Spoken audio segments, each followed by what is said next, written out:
Good evening, everybody. I am your host, Muppet Murat, and with me, well, you know, I'll let him introduce himself. Marshall Lay F. Ridley Scott. And welcome to this special edition of Vivre, where Michael, Odin, and Aldous are taking a backseat as we go and discuss the god-awful travesty train wreck that is Ridley Scott's Napoleon. And let's just really quickly bring this up. Look at it. Look at it fail. It's not nearly low enough.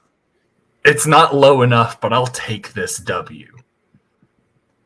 Like, well, I think the most important thing, before we even get into anything else, the most important thing to note here is that this is now his, fifth consecutive poorly received film. And he remains a knight of the British Empire. So it needs to be revoked. And this is an exact example. This is the kind of thing that the British have now. Is they're great heralds, they're great heroes. The heroes of the realm have gone from the greats, my friend. The absolute great Sir Horatio Nelson, the victor at Trafalgar, to Sir Ridley Scott. That is where we have become. That is where how far they have fallen. Ironically, Horatio Nelson is not even mentioned in this movie. Fun fact. This does not surprise anyone. The big question that looms over everyone's head when they walk out of the theater is, who the fuck was this movie for? Well, it certainly was not for anyone that is of a history mindset, and we knew that going in, because this is again the man that directed Gladiator and gave the Roman cavalry stirrups. So historical accuracy out the window. That's already given. But the hope, as we talked about, I believe, on both of our previews of the trailer, was that despite everything, Scott would keep his ego in check and would actually have some good moments here. And you saw it, my friend Muppet Murat. What of the grand epic? I mean, let's work backwards. At Waterloo, probably one of the greatest single battles in the history of Western civilization. How much time do they show on the grand strategic site? I mean, you think back to 1970s Waterloo with Rod Steiger, where they had 17,000 extras in historically accurate wool costumes that practiced on maneuvers for weeks to get the positions and the layout correct for the spanning scenes of the battle. How much time did we spend in the movie on that? I mean, let me just say this, because Waterloo, Austerlitz, Borodino, Battle of the Pyramids, and a little bit of the march to and from Moscow make up less than 30 minutes of this movie, I feel. That might be minor hyperbole, but not by a lot. Most of that stuff is super condensed. And Waterloo is very underwhelming, in my opinion. You've had there's been a lot of YouTube historians who have come out praising specifically that portion of the film. Was it the part where Napoleon leads a cavalry charge? Was that the part that these internet historians have been praising? No. No. The main event that is shown and that is celebrated that did not actually occur, and how far backward, how much of a simp do you have to be for Hollywood, for a director that has fallen this far to praise a scene that has a completely apocryphal moment? What I think is absolutely hilarious, Marshall F. Ridley Scott. Marshall F. Ridley Scott. It's roll F. F. Rolls on the tongue. F. Ridley Scott. I apologize.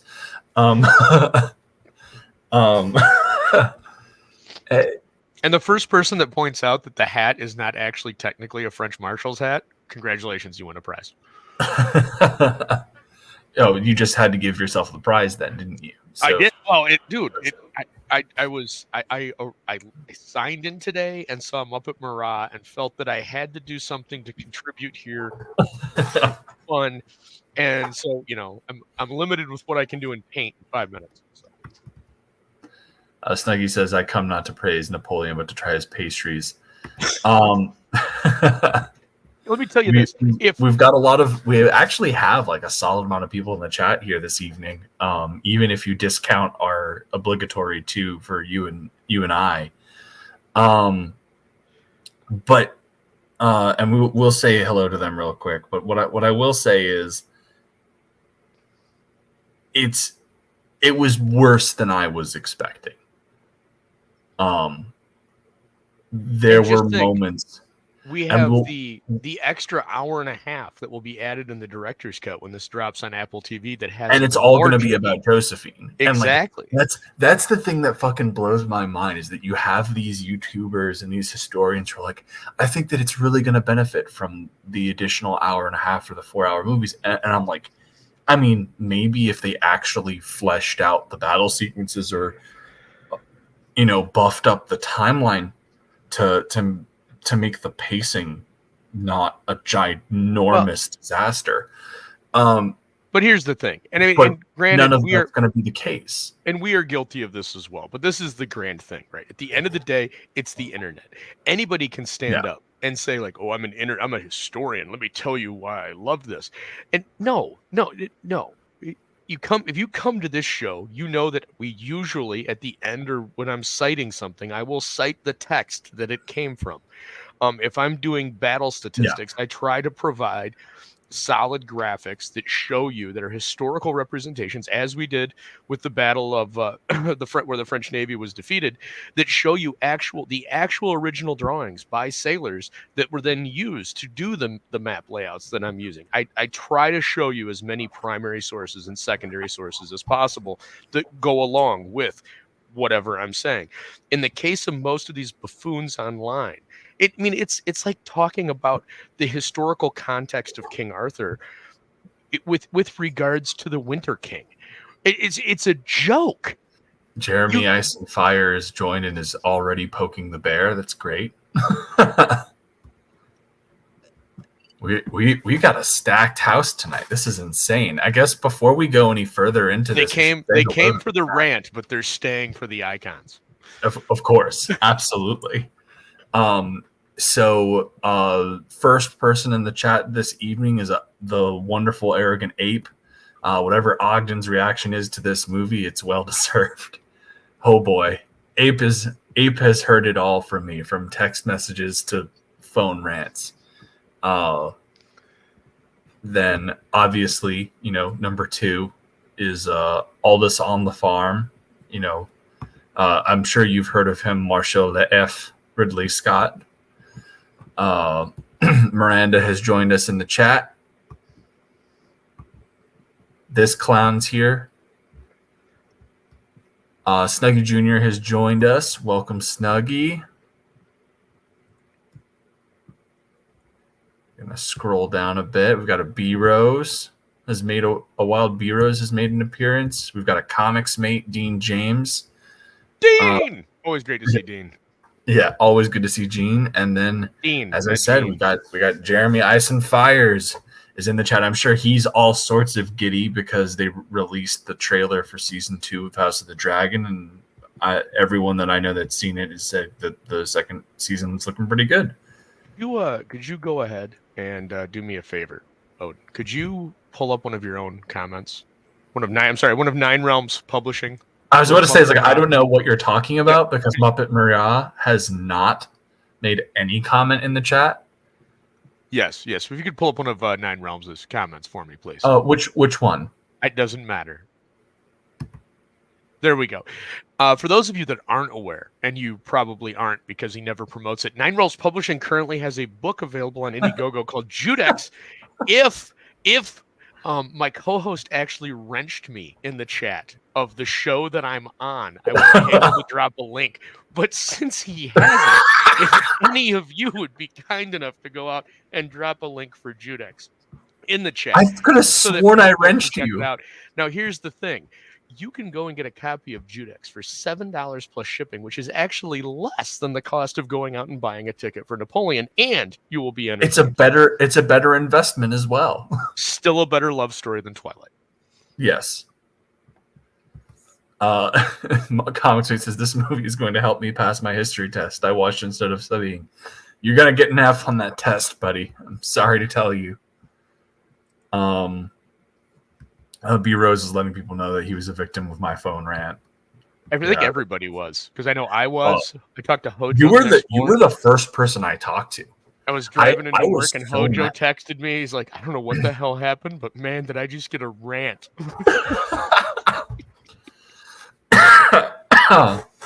So anyways, I guess this is the fun part of the stream where we had talked about this and you wanted to do this as like a little bit of a Q&A bit. So like, how about like, are there any questions that you have about Napoleon? Obviously, Waterloo is a giant disaster, to head back to that. Okay, so the next question, how about Borodino? How much do we show the Borodino lasts amazing, for literally 30 seconds. So 30 seconds on it's some of the Napoleon most leads a cavalry charge into Russian lines, and nothing on the redoubt. They don't show the Grand Redoubt. No, it's literally Napoleon leads a charge at Borodino, and then they put up the French casualty numbers, because the punctuation note of the movie is showcasing all the people that died because of Napoleon to be like, yeah, fuck this guy, is like the final punctuation mark. That's so I'm not gonna get into the Ravesky Redoubt. I'm gonna save that for our Borodino episode, which, based off the pacing that we are on so far, will happen sometime in 2027. Yeah, that sounds about accurate. But to kind of go through some of the other aspects, I mean, obviously you're not going to tell. There's nothing on Borodino. What is the best battle sequence in the movie? Because that's really what we're interested in. I actually think Toulon. Toulon, the siege of Toulon? Yeah, Austerlitz is good, but it was better in the trailer. Like the music choices in the first trailer made Austerlitz feel more intense than how I felt in the movie. Now, granted, there's also a good chance that by the point in the movie that Austerlitz happened, I was already like to the point where I felt like I was going to vomit. Gotcha. But like Toulon, I felt really was the only battle sequence that captured Napoleon as a out-of-the-box thinker on the battlefield. They do it in a very stupid way, but like there is that element of Napoleon thinking about things in a way that other people just didn't in his contemporary period. But only at Toulon, when he's 23. Yeah. Austerlitz, there's a little bit of that, but it doesn't feel as earned. It's just kind of like Austerlitz just kind of happens. That's really how this movie feels, is just stuff happens, and there's so much of it just happening. Like there's so much crap being thrown at you all at once, like even within the first 30 seconds of the movie. So like you open up and you get it's a black screen with like scribed text going on up there, and it's like 1789, and it gives you the whole breakdown of the French Revolution, except it doesn't break down the years. Like it goes from the tennis court oath through the execution of Louis XVI without bracketing. It's like, okay, these are the years that are going on. And so all of a sudden it's 1793 and Marie Antoinette's being executed. That level of pacing is what we get the entire film. Within the first hour, you are introduced to over 50 characters and put through over almost a decade of French Revolutionary history. All right, so let's take a step away from the battle side of it, since that it seems to be an atrocious example Oh of the man, I historical didn't even go context. into like the worst part, and we're gonna go back to that in a minute. And I know this was something that you were like, I can see why they would have done that, but I honestly think that it's unforgivable. We'll get back to it though, but I know what you're about to ask is how do they handle like the diplomatic side of Exactly. It's, if you're going to break Napoleon down into, the smallest or the most general concepts, you've got his military might, the accomplishments that he had, both organizing the military, positioning people around him, and then his exemplary record in combat. The next thing you have is the diplomatic side, his how he maneuvered and played the game of politics across Europe, to the point that at one point the vast majority of continental Europe not only is following him, but is willingly doing so. They love the man because he's freeing them from the yoke of of monarchies, and well, and arguably the church control. The so third one would be his reforms of France itself, and how that drove absolute terror into the heart of those monarchists across Europe. we've been joined by a Mo Biggs and a Neff. Neff is asking Miranda if I've taken her to see Napoleon yet. No, I will not be seeing that movie again. I don't even think I'll be, unless we do the 4-hour cut EFAP on the channel. We'll see. I don't know if I've got the stomach for that. We might clip it. Yeah. And Mo Biggs is just saying, I thought he was saying the movie was just too long. The 2-hour and 40-minute runtime is a slog. It's not particularly well paced. But in terms of the diplomatic side, what's really a shame is there are inklings of good parts of that. I think probably my favorite scene of the movie where Napoleon actually felt like Napoleon and Joaquin Phoenix did a phenomenal job was actually there were two conversations that he has. First with the king of the Holy Roman Emperor after Austerlitz, and then with Tsar Alexander the is it first or second? That's during his time. That'd be the first, I believe. Okay, that's what I thought. I'm running on a little bit of gas. It's been a long day. On gas, wouldn't it be cooking well? Point is, so like there are two scenes with them where I feel they actually nail Napoleon as the political dynamo.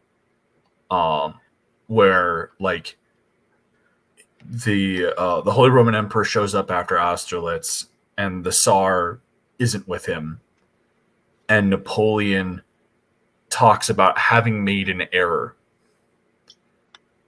during the battle in that he didn't go after the Austrians and just destroy them. He allowed them to like surrender and what have you, and didn't kill their entire army. And he goes, I hope that you remember this kindness in the future. And it's an excellently delivered scene by Phoenix. It feels like authentic Napoleon. And then similarly, when he's talking with Alexander the First later on, he's discussing like these romantic ideas of a European invasion of like the Ottomans and retaking Constantinople as like a joint effort and what have you. And it feels very authentic to who he is. But that's again not the focus of the movie. You get these little glimpses of scenes, and it almost feels like this movie was written by two different people.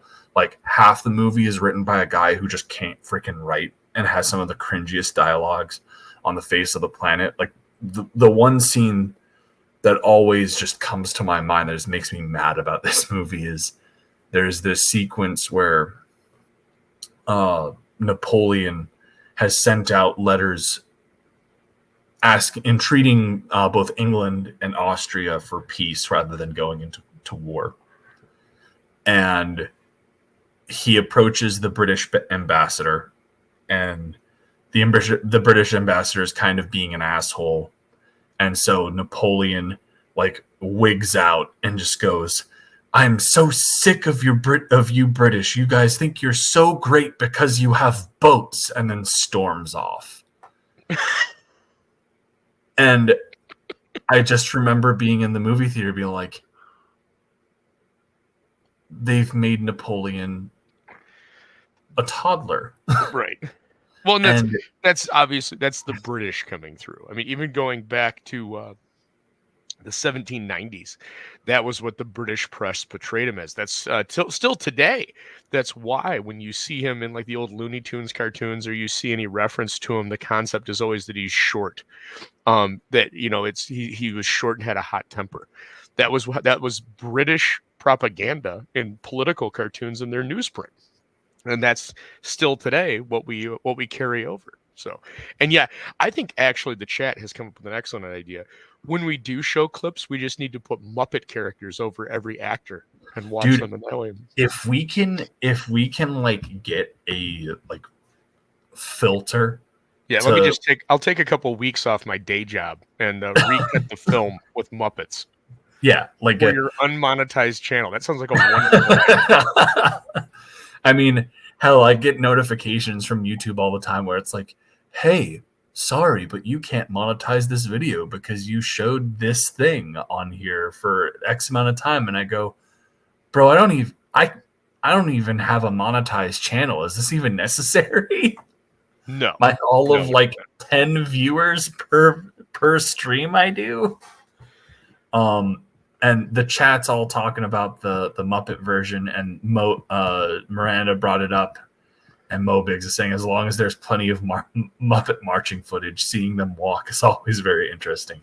I'd be down with a grand army of Muppets. Yes. If you because you did mention that it felt like it was written by two people. If you share the slide, this is the gentleman that wrote the movie, David Scarpa. God, David Scarpa, yeah. David Scarpa is probably most well known for rewriting the poorly received, poorly reviewed, poorly acted, and poorly performed at the box office remake of The Day the Earth Stood Still. Fortunately for all of us, he has a chance to redeem himself. He is also writing the script for Gladiator 2 for Ridley Scott. Oh yeah, no, it's gonna be it's gonna be just as bad. Mo Biggs is saying the shrimp should be Napoleon himself, so Ogden would get triggered. He wasn't that sure. I don't know, man. I really like the idea of Kermit being Napoleon. And then having the shrimp. Who did I have the shrimp as when we were talking? Because Aldous and I have actually we've actually already cast the entire movie with the we had Gonzo as Muppet Murat. Arthur Wellesley is the one human actor. Yes, that's the Michael Caine in the Muppet Christmas Carol role. Ideally, we'd love to get Michael Caine. Sadly, he recently retired, though. Yeah. So yes, Josephine is Piggy. Just get Hugh Fraser from Sharp again, because he's already a dead ringer for Wellesley, anyways. No, that's a good point, man. With that schnoz, absolutely. So you get, but like you get, who did we have? I know that I had the shrimp as somebody. Do we have the shrimp as Blucher? No. We had Fozzie as Blucher. Yeah, then, Fozzie was Blucher. Waldorf and Statler were the. They were I can't remember their names. The two marshals that were the super negative ones early in the story. You know who the shrimp should play? No bullshit.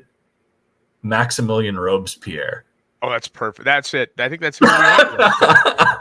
It is just a brief opening cameo as Maximilian Robespierre. Right. Well, and as Jeremy brings up, he reiterates the point that I brought up earlier that, Scott. Now, here's the thing. And the Last Duel was the only movie he's done recently that people have enjoyed. Yes. Even remotely. And going back, though, if you actually look at his filmography, he is heralded really for two films. The two films that he did back to back. Since then, he's had a few minor ones that are good, but nothing great. He's been living his entire career off of 1979's Alien and 1982's Blade Runner. Gladiator as well, man. Gladiator's not a good. It's fun. It's not. Alien redefined a genre. It put the haunted house in space and the horror. But Gladiator built Blade Runner the 2000. I hate using the term, but Blade Runner is a rebirth of neo noir, and really rejuvenated it in a way for the 80s. Yes, he's got some good action movies like Black Hawk Down and Gladiator, but also he's got Thelma and Louise. He's got a fun movie like Black Rain. I love Black Rain. Michael Douglas and Andy Garcia. But he also has Prometheus. He's got Alien Covenant. He's got that Robin Hood. He's got that Body of Lies and American Gangster. Both good movies themselves, but they slog, man. There's no pacing to him.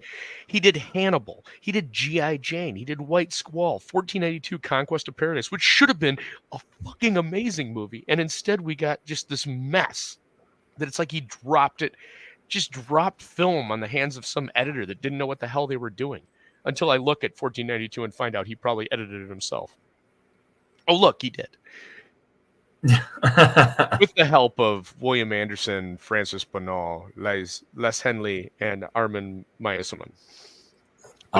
He has not had a long... Waldorf and Statler should narrate the movie, and it can just cut to them every time Napoleon makes a bad decision. I actually have a better idea. Bad decisions.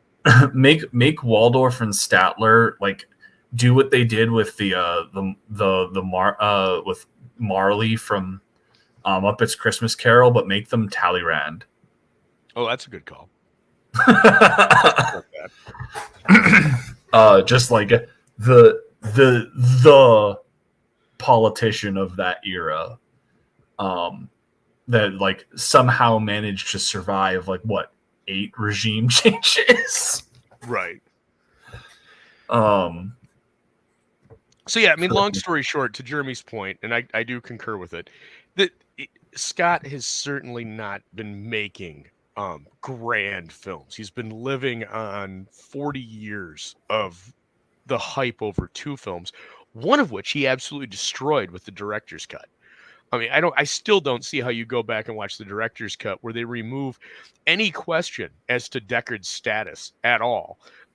It's much better to leave that with the question. When you answer it and make it definitive, you destroy what made that movie grand, which was you walked out and wanted to talk about what was Deckard, wasn't Deckard.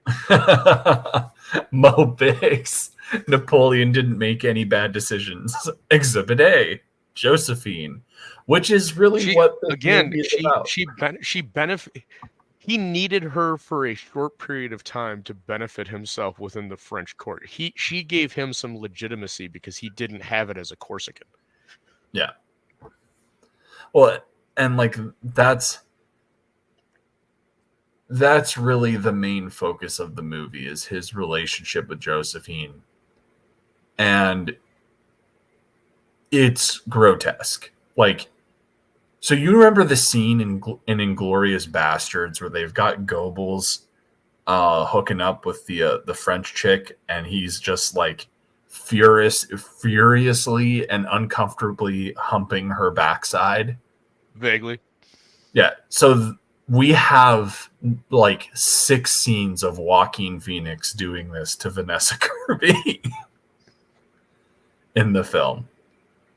So Snuggie earlier did ask the question, did you get to see Napoleon's Little Corporal? No, we did not. Did we get to see Josephine's breasts? I mean, not fully exposed, but... So everyone else in France got to see them, but we did not as the viewer. Yes. That is devastating. I mean, I think that it was... And I'm a firm believer in this, that you can have a bad film, but if you show a great pair of breasts, tastefully and artfully well done, it can redeem a portion of the movie. Well, I mean, and Vanessa Kirby would have been the person to do it with. She's very attractive, but Anyways, I honestly, it was very clear that the whole point of this movie was to be a hit piece on Napoleon's life being diminished to an insecure man who's um who being a cuckold is what drove like 90% of his decisions. Mo Biggs is reading. We're on the same wavelength, man. I was exactly thinking of Titanic. I was just thinking of Titanic. 3 hours of a movie, how you know how it's gonna end, but boom, you whip those sweater puppies out and everything's okay. But and like that's ultimately what the movie is. I mean, and I mentioned things that made me furious about this film earlier, and like the biggest thing that they did was they don't even just not meant like they don't even, it's not even that they don't show the Italian campaign. It is that through exposition they erase the Italian campaign, where Napoleon is writing a letter to Josephine and is asking why she hasn't written him. And is like, yes, well, they initially sent me to Italy, but that ended without much of a fight. I was like, oh, okay. I mean, I guess, and winning the war of the first coalition in Italy wasn't a big deal at all. And Napoleon crossing the Alps isn't the most iconic image of Napoleon that we have. And, Battle of Marengo, not that important. But then they top it all off with, and this is what I find interesting, since, Scott's an Englishman, and I mentioned it earlier, no mention of Horatio Nelson at all in this movie. So rather than having Napoleon abandon his troops because Horatio Nelson has utterly destroyed the French Navy in the Battle of the Nile and they're like completely cut off, and then, or like the political situation back in France, he finds out that Josephine is sleeping around on him and he abandons his army to go confront Josephine back in France. Right. Now, let's going like a couple of historical corrections here. So, going into Italy, Italy was not the opponent. It was the Austro-Hungarian Empire. Italy was actually France's ally because they bought into the concept of liberté and they wanted to be freed from underneath the yoke of the Austrian-Hungarian Empire. And so a lot of the city-states joined the French as they were freed, and that was one of the things that bolstered the French army and really allowed Napoleon to execute the beautiful logistic maneuvers he did to defeat the Austro-Hungarians, which is not to diminish at all anything of the work that the northern French army was doing either. There were some excellent victories up there, but it definitely showed Napoleon's skill. And then, yes, as we've talked about in this series, the next is Egypt, where the battle of the pyramids, which did not take place anywhere remotely close to the pyramids. Oh man, that's one of the funniest parts of the movie is the Battle of the Pyramids is literally, there's a Mamluk army in front of the pyramids of Giza, and Napoleon just shoots the top off of one of the pyramids, and the rubble falls down and crushes the Mamluk commander, and like the army just becomes immediately disheartened, and that's how Napoleon wins Egypt. And as we talked about, and I'll give you the 5-minute version here, but as we talked about with the Battle of the Pyramids, he formed every division up into square and then advanced, which was just unreal. It was something that had never been done at the time, with artillery at the corners, and they were actually moving with mobile artillery. Basically, he had created like a man-made armored field vehicle of a tank, basically marching across to defeat the Mamluk army. And was extraordinarily successful, broke the back of them. They ceased to exist as a stable military force.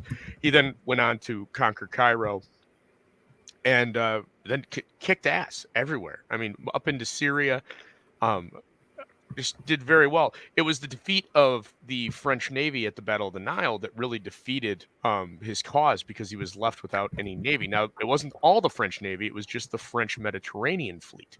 Nelson really puts the feather in his cap, and also tragically ended his life at the Battle of Trafalgar, which destroyed the remainder of the French fleet, as well as all of the Spanish fleet that was threatening England. And at that point, Napoleon was isolated on the continent and then proceeded to head east instead of doing anything else. But none of that is covered at all, because we're not going to mention that. Those are just major historical moments, epoch moments within the early 19th century that changed the entire motion of history throughout Europe. But let's not mention those. No. I mean, the term War of the Coalition is not used once in the film. And they do so much like time skipping and jumping around that the narrative is very hard to follow. When Talleyrand suggests that Napoleon should be emperor is like the most out of left field thing ever. He's like, yeah, so like nobody respects you, so what you should do is become a king. And Napoleon just went, huh? I can do that? And then he was like, yeah, sure. Why not? It's kind of how that exchange goes. It's incredibly awkward. And it's funny because you'll see a lot of people, specifically critics, talk about how the movie was unexpectedly funny. It is, but it was not the intent. Like, you can tell that the intent was to write a serious drama and have these people play off these lines seriously. But the dialogue is so terribly written, the pacing of the film so awkward that it comes off funny when it shouldn't. And yeah, there are definitely some scenes that are written to be humorous. They're like levity's a thing. But man, it's just not good. Right. Well, I think, going back to that evening, you went and saw it, you called me that night, and you were aside yourself. You just couldn't believe how awful it was. And we got to talking a little bit, and I think we both agree, like, it blows my mind that in 1989, Last of the Mohicans, with the scene of the French siege of the British fort, somehow did a historically accurate and engaging siege sequence better than a movie that was made today with like 5 times its budget. Like, I don't understand that. How this little tiny movie, Last of the Mohicans, that was based on a book, is doing something better than historical epics. You think back to historical epics. You think of the Ten Commandments. You think of Cleopatra. Cleopatra famously has that beautiful battle sequence between the triremes of the armies. And it's just gorgeous. It's filmed beautifully. Where is that? Where is the money in this movie? Where is it? I don't know where it is, but you know what, Aldous? I can tell you where something else is. If you go and look, you should now have a blue wrench. I figured it Lies. out. Going ahead. What? Oh, now it comes after I type lies, then it comes up. Well, in that call Muppet Murat a liar. How dare you? Let me do this. No, like I am absolutely telling you, do not. Cheaper than a ticket. Cheaper than a ticket to Napoleon, and much by literally 50%. Like, oh man, I don't get it. I mean, fortunately, the one silver lining about this is this has been so bad that Steven Spielberg is working on a 7-part series adapting the Kubrick Napoleon script. that will never be filmed. There's no way that's going to get greenlit after this did this poorly. I don't know. I think that it very well might, because everyone's going to see this as, oh man, if Spielberg pulls this off, the amount of money it will make just to spite Ridley Scott's Napoleon. Maybe. I mean, Scott is not well liked in the traditional hallways of Hollywood. He actually had issues getting funding for this, but and after that's why it's an Apple T. It's going right to Apple TV. And after this, I think he's probably in trouble. Yeah. I do know he was booted. He is not involved in both the Alien Romulus movie in any regard other than his name's on it, and some probably as an executive producer. And FX is doing the Alien series with Noah Hawley, and he's not involved with that at all. So hopefully they learned their lesson after the Covenant debacle, because we could have had Neil Blomkamp's Alien 5, and instead we got Alien Covenant. So if this wasn't enough, go look up the concept art for what Blomkamp was wanting to do and go back to some of the traditional story of aliens. And that, no, Ridley Scott torpedoed all that because he has to have... Snuggie, I think, mentioned it earlier. It is about his ego, and that's certainly. And in our conversation after you saw it, that's what it came across. It's Ridley Scott. It's 100% a Ridley Scott wanted to do this, and I think you're right. Apple TV was a producer on this film. Like, they pitched in a very sizable chunk of the $200 million budget of this movie, and that's just based off of production. If I'm going to, like, there has been promotional for Napoleon fucking everywhere. I would say on a low end that the marketing budget of this movie is $100 million. So you're looking at anywhere between 3 to 350 in terms of principal budget that needs to be reinvested. It's tanking at the box office, and the amount of poor word of mouth, not to mention the literal French government saying that this is character assassination and is a blatantly anti-French film. Like, people aren't going to go see this. And that's the other thing, is historical epics are a tough thing to pull off nowadays as well, because, like, you genuinely have to have right. It is terrible to pull off historical epics. You know, a show like Band of Brothers didn't resonate culturally, or does not remain constantly referenced and cited as when they're good, they're on point. The problem is there's such that in the early to mid 2000s, there was, because of the success of Gladiator and Saving Private Ryan and Band of Brothers, there was this push to do historical period pieces, like high budget historical period pieces, and they put out so much crap it diluted the genre. Because for every Band of Brothers you had a Troy. For every Gladiator you had a Exodus Gods and Kings. You know, like there is no point where, and I'm a stickler on this one. There is no point where the pitch for Exodus Gods and Kings even sounds good. Like, I know, but that's the whole thing, is that studios were willing to push for these period pieces because they're Oscar bait, and with the success of Gladiator, both financially and critically, it was a way to have your cake and eat it too.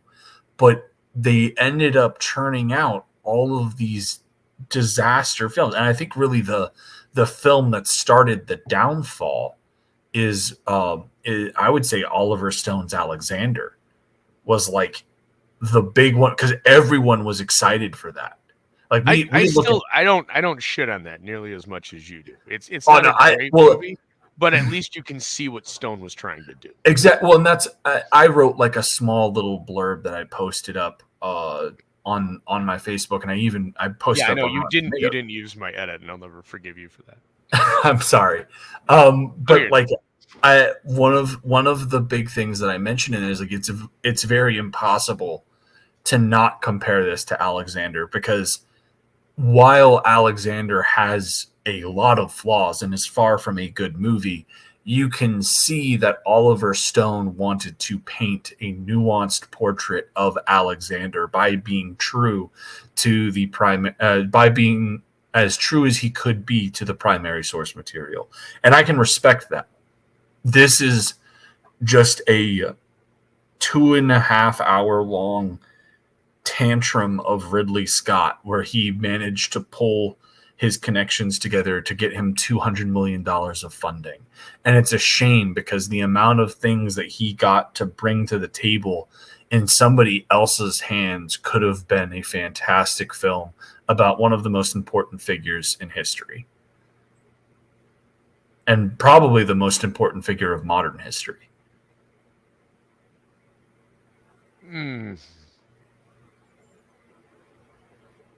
He's no Ridley Scott.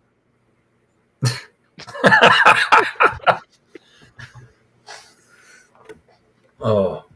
Snuggie Jr. saying that Mannequin is underrated as a documentary of ancient Egypt. Kim Cattrall, everybody. Kim Cattrall. Man, I just Mannequin, love. Here's the weird part. Cleopatra was horribly miscast in that film, at least according to my grandma, who doesn't care what the books say. Yes. Though I'm not sure if you caught last week's When in Rome. He did. That's why he's saying that.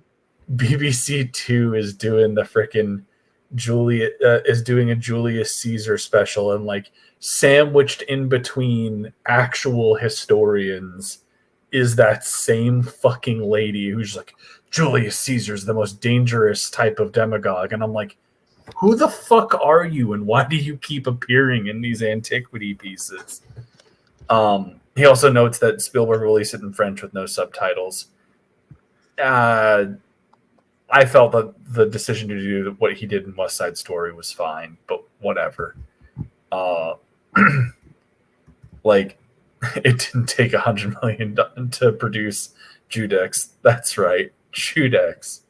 I mean, yes, I would love to have had $100 million. That would have been cool. What I could have done with that. Oh, Biggs. They wish. By the way, that's me promoting your book. just so you know how it's done. It's a correction. Marshall F. Ridley Scott. That is you promoting Ogden's book. I'm yes, Muppet I'm Morale. sorry. Yes.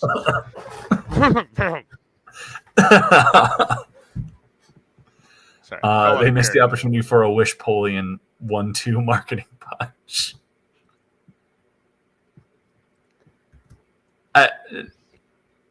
The reason for that movie's success had nothing to do with what he did, and had everything to do with the thing he didn't do, which was market his movie during a period where people weren't going to the movies. Well, come on, having a movie in another language that's not subtitled, not a good idea. It's literally the most non-bilingual country in the world. Like, the amount of the movie that would have needed subtitles, non-consequential, and you could understand most of it through context. Like, I honestly didn't have a problem with it, but like I don't speak Spanish, so it's like it's one of these things where it would be blended in with English, and you would get context clues from both and how the actors perform. But here's where you need to have clips loaded up, because you could have said that, cut the comment of I don't speak Spanish, and then played the clip from Anchorman where he says, "You know I don't speak Spanish, Baxter." And then just flowed right back into your rant, and that would have worked. Come on, man. I can't do everything around here.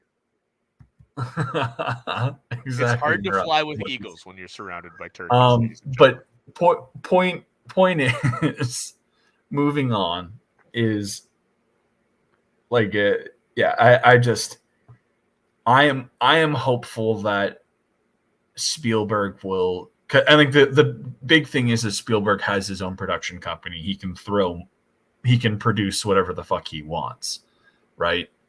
And since it's a series, it's just a matter of finding a home. he can do whatever the hell he wants because he had the fucking cojones to cast David Lynch as John Huston in Meet the Fablemans. Did you ever see that sequence? It's absolutely brilliant. Yeah, no, it's tremendous. It The is. Fablemans was great. It is the greatest work of David Lynch's career in like 3 minutes. It is absolutely amazing. And I pray that the rumors are true and that they didn't give him a script and they just let Lynch do whatever the hell he wanted because it's brilliant. It's absolutely brilliant. So it's actually like that scene. If it like I'm fairly certain was something that Spielberg talked about like him meeting. I'm not saying the verbiage. I'm saying how it's acted. Oh yeah, no, like 100%. The verbiage, I'm sure, was in the script because you got to have verbiage. I'm saying how it was acted because Lynch just channels.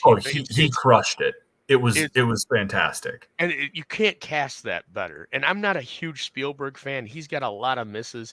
He will 100%. He will be forever in my shithouse for trying to do AI, which is another Kubrick script that was on on collecting dust on and he's like, oh no, I'm going to pick it up and I'm going to do it. Like, no, you failed miserably. There's a reason Kubrick didn't do it. Stop. Yeah. But no, you're right. If this can light a fire and go, well, yeah, Scott failed. And if that can make Spielberg go, I'm going to outdo him. And he really does it well. And he channels that awesome energy that you've got in Sharp and that beautiful historical accuracy that you've got in Waterloo from 1970 with starring Rod Steiger. If he can hit those tones and he can get the budget needed, that could be something amazing. Yeah, but now, more than likely, I'm not anticipating anything. All I have to say is that pretty much everyone that's read Kubrick's script for Napoleon states that it's the best thing that Kubrick wrote. Right. Like, I mean, one thing we are assured by, and Snuggy Jr. references this in chat, is that any references to penis breath will be removed from the Napoleon epic if he does do it. Oh, goodness. You'll never see a battle with more drummers. Parumpa bum bum. 'Tis the season, man. Get festive, Mo.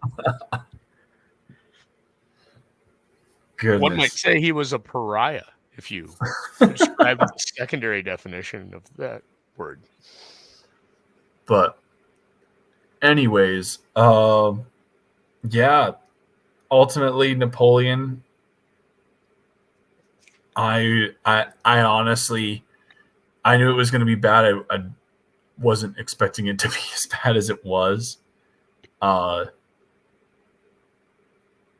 And yeah, so I guess don't go watch it. Go watch Sharp instead.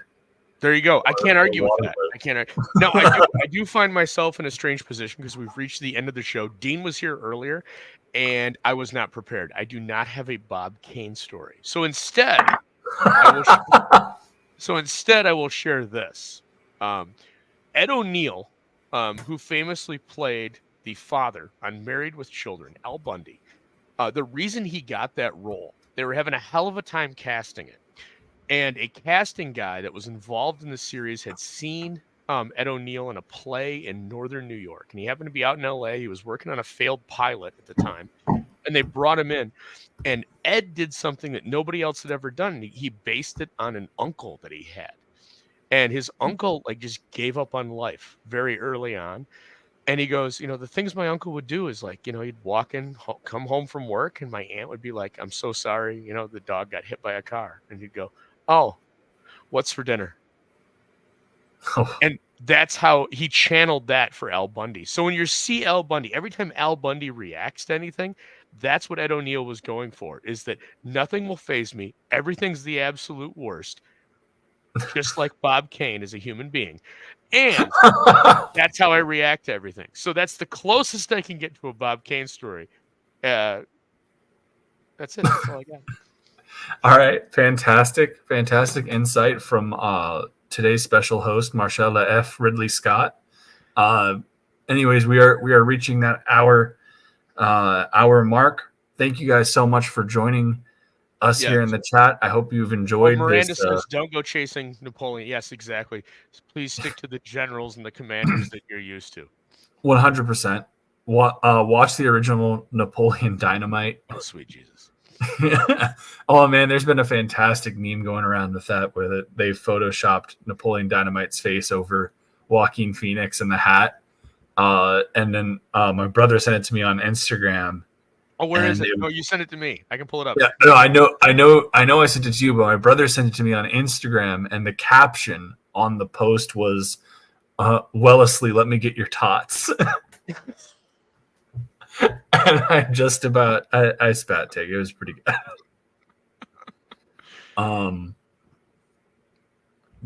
Vote for Pedro. Vote for Joseph.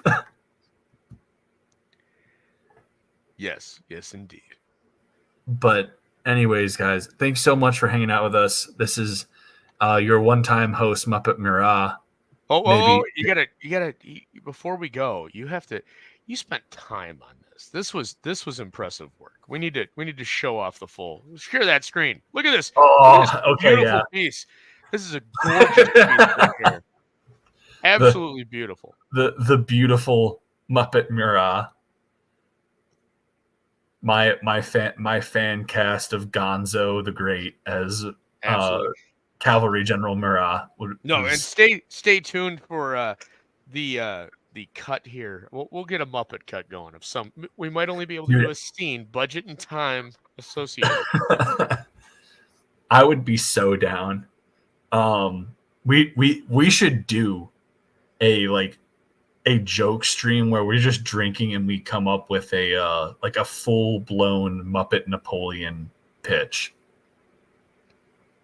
Do the cast, talk about our casting live. Exactly. And then I need more. Neff right now is just banging his head against a desk. That's exactly what I need. Is Marshall F. Ridley Scott and Muppet Murat involved in more shit. So absolutely.